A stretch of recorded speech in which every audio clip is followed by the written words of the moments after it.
It's Your Health Radio, a special podcast series presented by Henry Mayo Newhall Hospital. Here's Melanie Cole.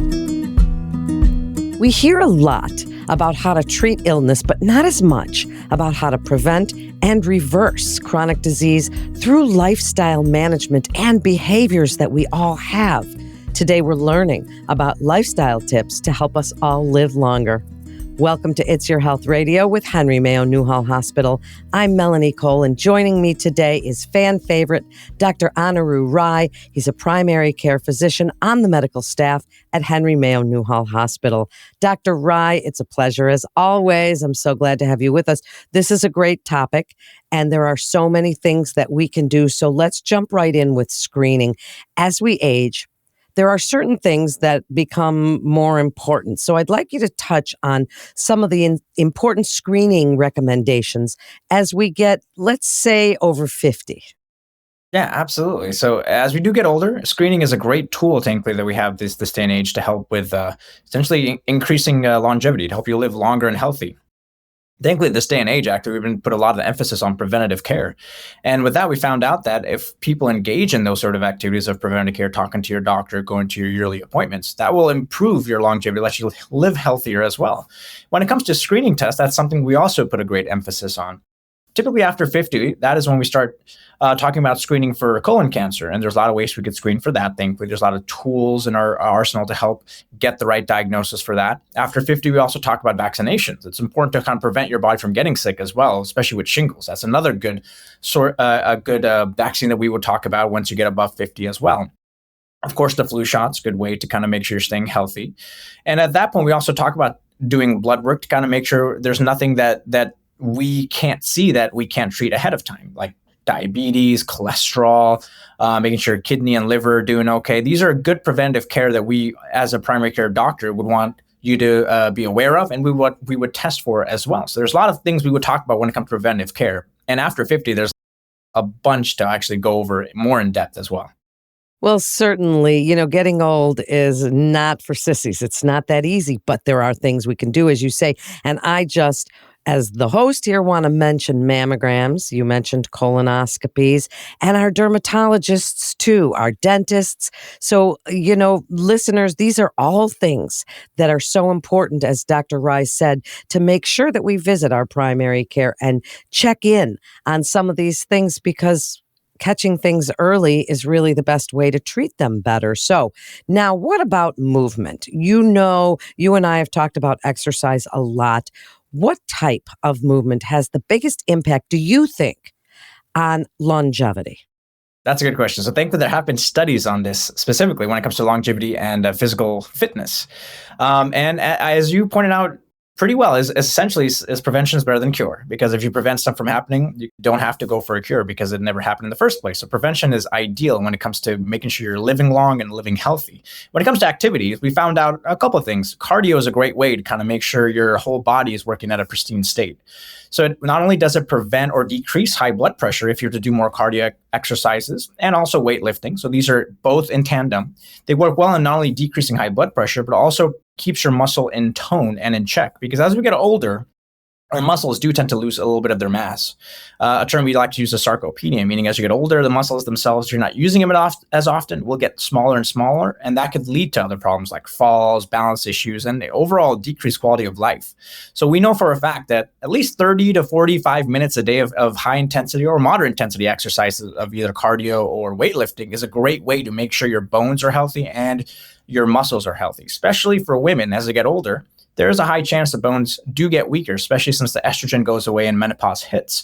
So these kind of exercises, I would be more inclined to tell my female patients, just because they would benefit a large amount compared to our male patients, which also I would recommend to have these exercises in check to help not only promote good activity to keep yourself moving, but also improve your longevity as well. Don't I know it, because I'm right in that age group, Dr. Rai. And I want to also point out here for people that say, but I don't have time for 45 minutes a day, you can break it up.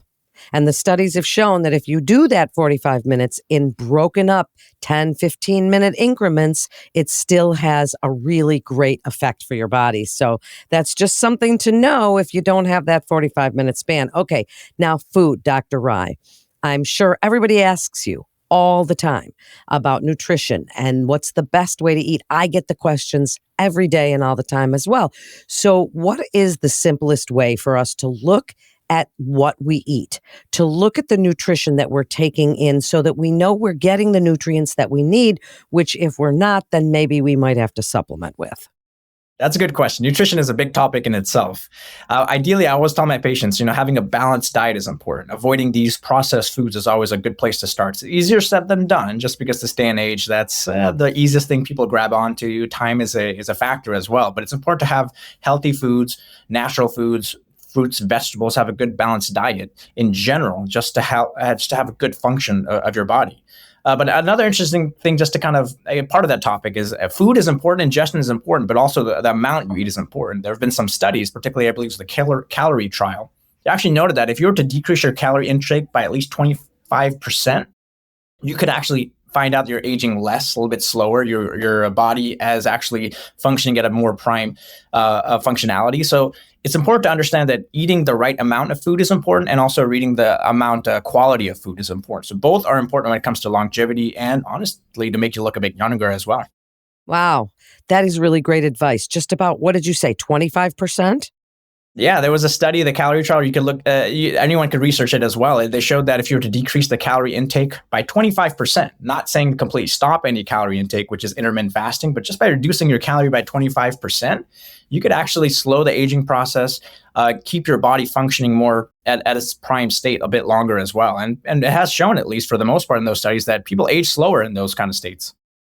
Wow, that is cool. That's really great information. And we can all do that. I mean, 25% doesn't sound like that much. So we look at what we eat, we shop the perimeter of the grocery store. All of those little tips that you can get are what can help you to decrease that 25%. And wow, that really is good advice. Now, one of the things that we run into, especially as we get older, I know that it's big for me too, is sleep.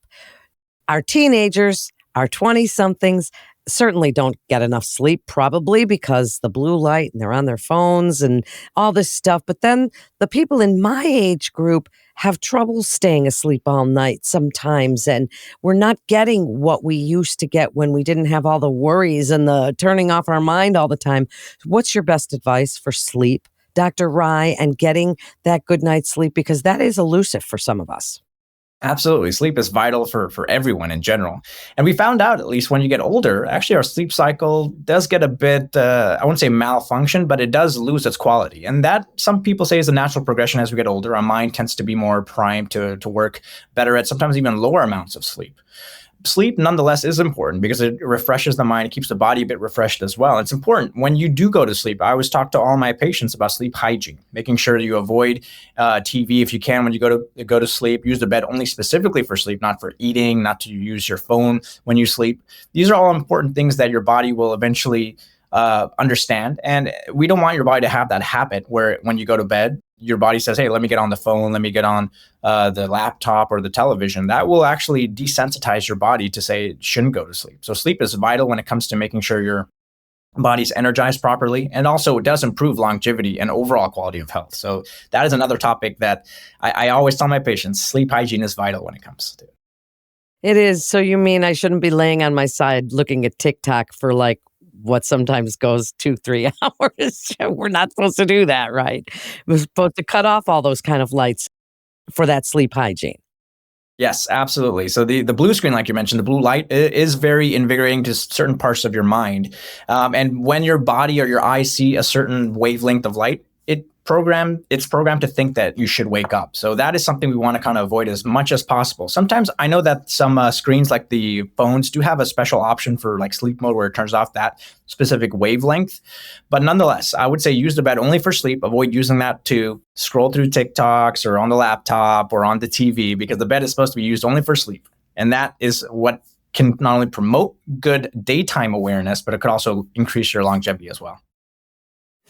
Okay, I will. Now, speaking of things that we do to make ourselves feel better, stress. Stress, we've learned over the years, and I've been in this field a very long time, and we learned about cortisol gosh, back in graduate school so long ago. And now we're learning more and more, Dr. Rai, about the inflammatory processes involved in stress and stress management and the importance of really teaching ourselves not to react and respond to every little stressor. And we know that what's going on in the world today can take its toll on any one of us. What is your best advice? And you and I have talked about stress a lot, but some management techniques for any of us, because it really is pervasive and intrusive, and it can be detrimental to our health in so many ways. Absolutely. Stress is a very hard topic to even discuss sometimes because there's not this like guideline saying, hey, if this happens, do X, Y, and Z. Like in medicine, I can't give you a pill for stress, unfortunately. But thankfully, as human beings, we've been through quite a bit, historically speaking. So we do have the capability to adhere, and not only adhere, but overcome large amounts of stress. The best thing that I could do to tell all my patients about stress is first, I would ask them, what is it that you like to do? What are the things that can help you, that you used to do that helps de-stress you in certain ways? It could be working out, reading, walking. Something to kind of help keep you motivated is important. And that's where social contacts also come in the picture. Having friends, family members, talking to them, conversing with them. That's a good way to not only relieve your stress, but it's also a good social form of exercise, because every human being does need that form of exercise. And not only that, socializing with other people is a great way to not only increase your quality of health, but to increase your longevity. People who have these good social contacts, strong social contacts, not only decrease their stress, but also increase their longevity. They live healthier, they live happier as well. Stress is something that is a hot topic these days, just because people tend to be more stressed nowadays. But thankfully, as your primary care doctor or any physician, you talk to them, they could help you and to get to the right folks. Therapists are a great way to kind of help get the stress out, to get things off your chest. And it's important, nonetheless, to have someone that you feel comfortable talking to, because it is a very touchy subject. It is something that makes people feel vulnerable. But nonetheless, it is a human emotion. It's something that we are aware of, and it's something that everyone should be more open to discuss as well. I agree. And I know so many people, I think I'm married to one, who doesn't love the idea of talking and getting professional help, but it's so important these days. And there are so many ways to seek out counseling and get psychological help should you need it in these unprecedented times. But you mentioned social and having friends. And besides that, Dr. Rai, we're learning more and more, right, about, and I'm not necessarily going to be corny and say, oh, spiritual, but gratitude and giving back to feed our souls. I'm an aging hippie, so I've always kind of thought about it like that, but having friendships, and even in this day and age, and since COVID, right, none of us wanted to go out. And I know some people that kind of just stuck along that whole way of thinking. I'm not interested in going out anymore, but having friendships, feeding our souls, getting back to nature, gratitude, all of these kinds of things can really help us to calm and center, right?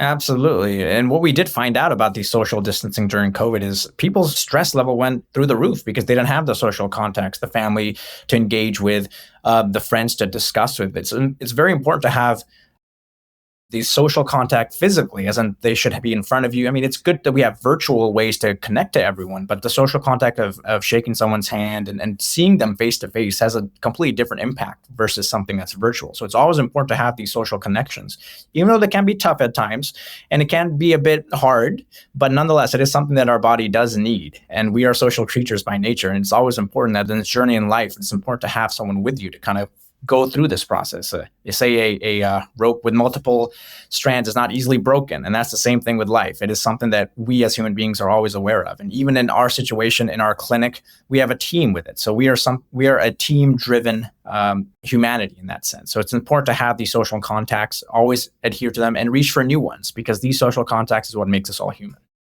I love that. I love the way you said that whole thing.